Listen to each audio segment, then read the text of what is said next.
Thanks to everyone who have subscribed. If you have not, please do. And thanks for coming out here. I really appreciate you. Edo crisis. Oshiomhole is fighting to avoid death after election. Following the recent crisis that has rocked the ruling All Progressive Congress in Edo State, some experts have viewed the fighting of the chairman of the party, Comrade Adams Oshiomhole, as a way to avoid political death and relevance after the election if Obaseki, the incumbent governor, finally emerged victorious. Recall that Oshiomhole, the national chairman of the APC, has been at loggerheads with Obaseki, the incumbent governor. Recall that Oshiomhole, the national chairman of the APC, has been at loggerheads with Obaseki, the incumbent governor, over the flag bearer of the party in the forthcoming gubernatorial election. This has led to many fatal fights between the duo, and the party has been moving from one trouble to another.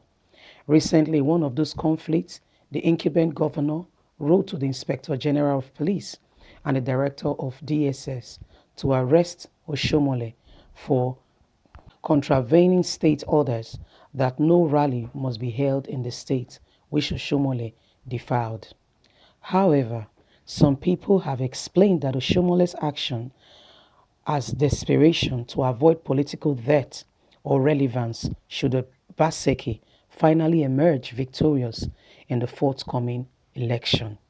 They said Oshiomhole did not fare well in the last presidential and especially governorship election in many states in the country, with APC losing to the opposition in many states of the country they previously held as their home. So, he may be sent packing as the chairman of the party prior to the 2023 election to avoid similar fate reoccurring. That is why he is so desperate to come back home to be a godfather by imposing a candidate that will be loyal to him for political relevance after his eventual dismissal as APC chairman come 2023, because a victory for Obaseki is an end to his political career and relevance in the state and national levels. Wow. Yeah, I can relate to what this person is saying, that Oshiomhole is really seeking for political relevance. You know, with all that is going back home, he has a series of problem with the incumbent governor, the person of Obaseki. Don't forget that Obaseki and Oshiomhole have been in the same party all through Oshiomhole's 2 terms as governor, 8 years, this in Edo State. Obaseki served with Oshiomhole. And I guess Oshiomhole did not see it coming, did not see any form of threat or feel that Obaseki will be disloyal. Hence, after his 2 terms in office, he put his weight and adequately supported Obaseki to become the governor of Edo State. He put his weight solidly behind him being a governor of that state. He has some stake and, people loyal to him. So they put their weight together and, assisted and enabled Obaseki to become a governor. Part of the reasons we gathered him making Obaseki enhancing and making sure that Obaseki emerged the governor of Edo State was to keep an eye on the Edo State Treasury, the finances, to know what is coming in, what is being spent. Remember, he has been here. Money, they say, is the root of all evil, so he knows how much comes to the state. And it's so fascinating to him to feel that somebody else can control such amount of money. So he wants to detect how things should be spent, how things should run in the states. So on Obaseki's arrival as a governor, he noticed that Oshiomhole was already asking about details of the treasury, what was spent, what was commissioned, what projects were going on. And Obaseki was like, wait a minute, I'm not a baby, I'm a grown man. I contested for election and I won, and things like this started, and Oshiomhole did not find it funny. Like, seriously, the boy I brought up, so to say, these are my words, and he could not find it funny. Honestly, he didn't. So Baseki, and that's how the strife and the rivalry started between the two of them, and it's been ongoing. Even with threats and each side accusing the other of threats and talks. It's been very messy. Honestly, it's been very messy. So part of the things that people are could relate to FSH and why Oshiomhole is so particular. Remember now that the APC in Edo State has divided. There is the Oshiomhole fraction and there's the Obaseki fraction. Can you believe that?